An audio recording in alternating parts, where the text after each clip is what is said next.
Daily Detroit is brought to you by the community. Support our work at patreon.com/dailydetroit. Hey, it's Jer, and this is your Daily Detroit for Tuesday, December 15th, 2020. Today, we dive into a corner at Woodward and Stimson in the city. You know, that one across from the Bonsdale Theater and next to the Detroit One, Coney Island. It's been sitting there empty for a while. Well, after many years on the drawing board, there is a project that's really coming together, and the work is being done by almost all Detroit-based companies. Woodward West is a $60 million development in a neighborhood that's quickly changing.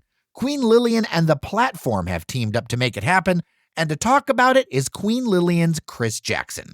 We kind of get into the nitty-gritty about how a deal like this really comes together and everyone that's involved, and it's a lot. Then a couple things to know around town, and I promise you I'm sending you out of here on a positive note. All right, let's just get started.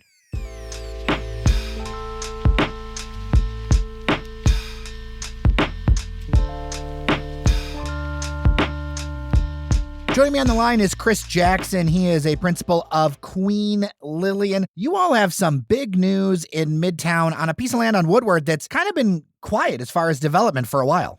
Good afternoon, and thank you for allowing me to come on today and talk to your listeners. We have some very exciting news at the corner of Woodward and Stimson, which for many people, a landmark would be right across the street from the Bonsdale Theater, just one block south of Mac, not far from Whole Foods. Being Queen Lillian and The Platform have come together in a joint venture development to do this very exciting 204-unit mixed-use development that will incorporate over 24,000 square feet of retail. Again, over 204 apartment units that will range from studios to 1 and 2 bedroom. And we're just excited about how we are now able to help transform this corner, which you had mentioned had been vacant probably for over 15 years. It's just a vacant lot. We identified going back almost 8 years ago, my partner James Jenkins and I, driving up and down Woodward as we were doing development in other parts of the city, but we would always see this site, and we just felt that that site had a certain amount of energy. It had something about it that there truly could be transformative for that neighborhood. And that neighborhood of where we are nestled commonly was known as, and for many years, as part of the Cass Corridor. When we first identified this site and looked at developing it, this all predates the Little Caesars Arena, Mike Ilitch School of Business, the very nice apartment development called the Scott, which is across the street from us. So you had none of this development in the lower corridor from Mac all the way down to I-375. As a matter of fact, you didn't even have any of the development that was taking place in Brush Park at the time. I think we had some foresight, and we saw that this area was sort of the last undeveloped corridor that was there in Midtown leading into downtown.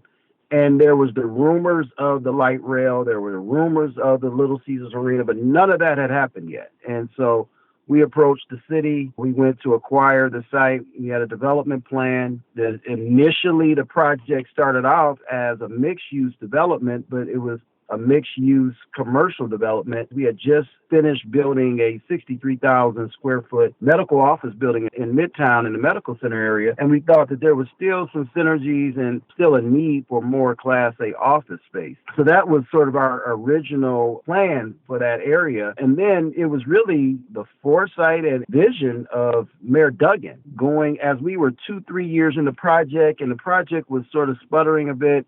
And Mayor Duggan had pulled my partner actually aside up in Mackinac Island, sitting out on the porch, probably both having some lemonade. I go up to the conference. I'm well aware of the lemonade, sir. And so Mayor Duggan actually said to Jim, well, we really need more new apartment and more residential development and an affordable residential development in Midtown. He thought that that would be a perfect location for that. And so Jim and I, we sat down. We had already been really pretty much all the way in, already had a design, and the project had really been moving along from a commercial perspective. But we took a look at it, got with our architect. We switched gears to we want to continue to make it a mixed-use development that included retail, but we switched out the office to residential. And so we appreciate the mayor, and so we thank him for that, because that was the right direction to go in. Almost 8 years later, as that project evolved, we started off, it was going to be 68 units. It evolved into 104, then to 111 units. And then almost 2.5 years ago, the project was at 134 units.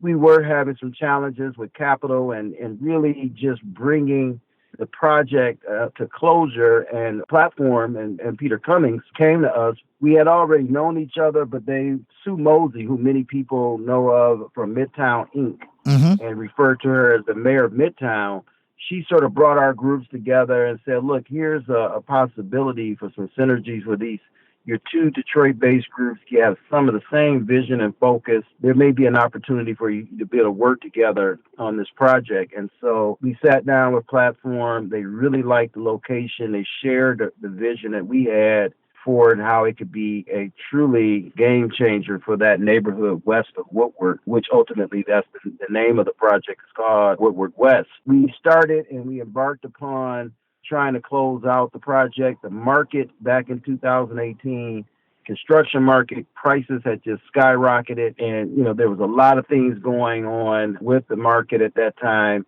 And so we tried to close and wanted to start construction back in November 2018, and it just didn't happen. And so at that point, we had actually partnered with Platform, and we sort of went back to the drawing board. We sat down and said, okay, we're at 134 units. We have 15,000 square feet of retail.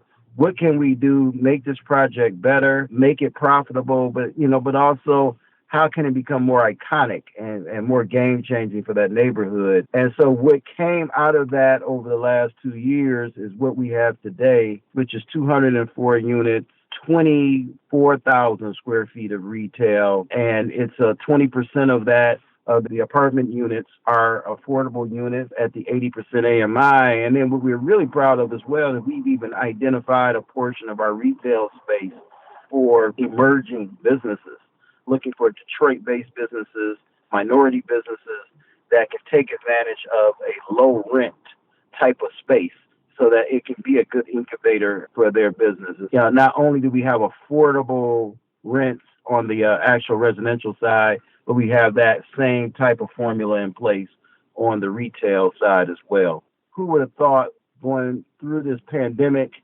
and all the things that are happening in this economy, it certainly is a testament to, my partners, Peter Cummings and Platform, the city of Detroit, the Detroit Economic Growth Corporation, and what they have done with us in various capacities, the state of Michigan, the Michigan Economic Development Corporation. They all stayed on board with this project and have been there with us through this whole journey of 7-8 years. And then the community development financial institutions, there were two, Capital Impact and Invest Detroit, that came on very early with this project, but a lot of the sort of the seed financing that allowed us to be able to keep the project moving with the architects and engineers and all the things you need to do in that development space. So we're just very fortunate. We had this great village that was there being supportive, and we just, at the end of the day, Saxe Construction and Hamilton Anderson, which is both Detroit-based architect and a contractor, have designed and will build this project. We've made our commitments, and we're going to stand behind them as relates to hiring Detroiters, as relates to the construction jobs, as well as local Detroit-based businesses as relates to the subcontractors. So we're just really excited about all the components, all the Detroit pieces that are part of this. And it's truly a success story for Detroit, especially in this very trying 2020. Oh, for sure. And looking at the press materials, we're looking at like a $60 million project. And the location physically, I mean, you're right next to a Q line stop, just across the street, basically, from the Whole Foods. You can walk on down to Little Caesars Arena for a basketball or a hockey game. It's a very well situated spot. So you feel pretty confident, considering everything, that residential is definitely the way to go, and that the market's going to continue here in Detroit. Oh, absolutely. I mean, we feel so good about it that there's so many other even ancillary synergies and connections with this project just west of us at the Stimson and Cass. You have K9 to 5, which is the premier doggy daycare in downtown, midtown Detroit, and they've even expanded to add actually a supply store. And we worked very closely with the owner of K9 to 5 because, now a lot of people have fur babies. Mm-hmm. So, of course, we are a pet friendly building. But we're a pet friendly building with the daycare right down the street from our property. She had actually helped us to design a small dog run or dog park as part of our development, as well as a doggy wash. That's one of the great amenities in the building. We're so perfectly nestled and positioned that even in the case of the people who have pets, have their daycare within walking distance right down the street from their apartment. So it's going to be pretty exciting. It plays off of, as well as a lot of the other development that's taking place on the east side of the street. I mentioned there's an apartment development, the Scott. There's a lot of development going on in Brush Park. And so there's a lot of demand for those developments. And so now the west side of Woodward will be able to help complement that because there's been a lot of demand for something on that west side with great amenities and positioned near all of those other areas that you're talking about with Whole Foods and the medical center and some of the other retail that you have up in Midtown. So, yeah, we're very excited about our position, and the market is still strong. The residential market, coincidentally, here in COVID, because more people are working at home. And so if you are going to work from home, you want a lot of amenities. You have restaurants or a coffee shop that you can go to. You can walk to the grocery store, and 5 minutes, you're back at your apartment. No one had any way of knowing or anticipating a pandemic and how people will change their rhythm in living. But I think we're very much positioned in a good way for the new rhythm that we're all going to have. Well, for sure. And just quick shout out, Liz Blondie is somebody who I have a lot of friends who pay her money to take care of their dogs because she's been around town for a long time and one of those business owners that has really shown how to make it through. So I want to definitely give her credit, especially since you're giving her credit for those kind of things. I wanted to ask you how important we've talked about like those amenities being close. In that time that you've been talking about, that 8 years or so, the thought around Detroit development has kind of changed, right? There was a time where everyone was like, oh, well, we're going to make homes that look exactly like the suburbs out somewhere. And in that time, it's really become something that I think some people didn't think would happen, which is the Motor City being about being walkable, being about what Mayor Duggan says in his 20-minute neighborhoods. I know that that's a really big push of his. Was that something that was a change for you? And do you think that that's the future of kind of what we're looking at here with Detroit development going forward? The whole 20-minute neighborhood, walkability, even looking at a project and looking at a potential, what they call a walk score. This project actually has a walk score of somewhere maybe around 92, 93%.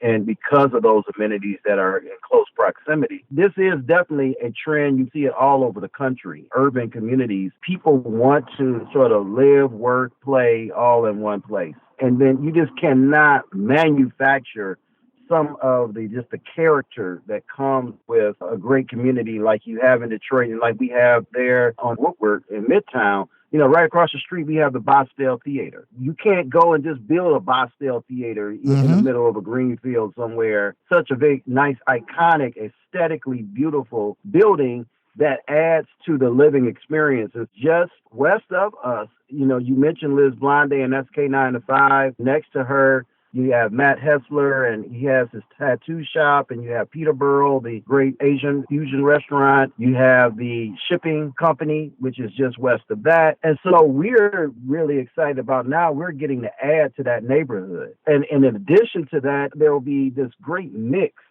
of incomes, and that's really indicative of what the mayor's been talking about, how we don't have these two Detroits. We want everyone to be able to enjoy these amenities. So just behind us, they actually are doing a brand new development there of apartments.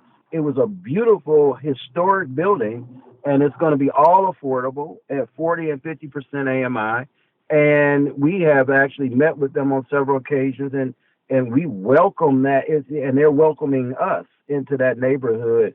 That will become one of those 20-minute neighborhoods itself there on the west side, just as Brush Park is sort of transforming itself into one of those 20-minute neighborhoods.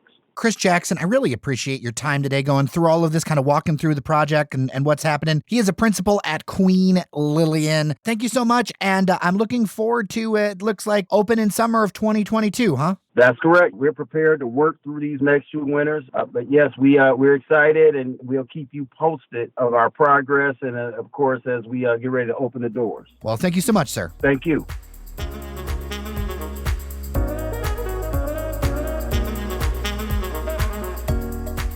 Here are a couple things that you should know today. A new survey out from the Detroit Regional Chamber by the Glengarriff Group shows some interesting trends around mask mandates and what people want the state to support in the wake of the pandemic. More than 68% of Michigan voters support the state legislature passing a statewide mask mandate. The only group that opposes it are those who identify as strong Republicans. 72% of independent voters and just over half of voters who lean Republican support a mask mandate. As to priorities for government support, it's all about small businesses, according to the survey of both those in the Metro Detroit area and across the state. 58% of respondents say that supporting small businesses should be the first priority state leaders should address. That's far and away the most popular choice. For context, do you remember when everyone was talking about fixing the roads and bridges? That was a whole thing for governor, right? Well, that's down to just over 2% of Michiganders thinking that's the top priority. So, kind of shows you how times change. Support for the governor is about the same as it was in the spring, around 63%. Schools are an interesting issue as well. Just under half of respondents think schools should be held online, and just over a third in person, with the remainder thinking a mix of both. There are also different views depending on where you live about the virus and the economy. If you live outstate, the data shows you generally think that if we just open things up, that would be the way to restart the economy regardless of the virus situation. If you're in Metro Detroit, the majority think that you need to get a hold of the virus to get the economy back on track. And where people feel safe is tied to identity politics as well. The only place strong Republicans do not feel safe is going to the bar right now. However, independents and Democrats have a sliding scale, ranging from the grocery store as safest to outdoor gatherings with friends, work, indoor gatherings, eating indoors at a restaurant, and finally, bars. I'll note here that despite the poll data and how you may feel, health experts tell us that gathering indoors is a great way to get sick and spread the virus and is not encouraged. My big takeaway, having seen a lot of angry comment sections over the last couple months, the loudest voices online are often not the ones that reflect what most people are actually thinking.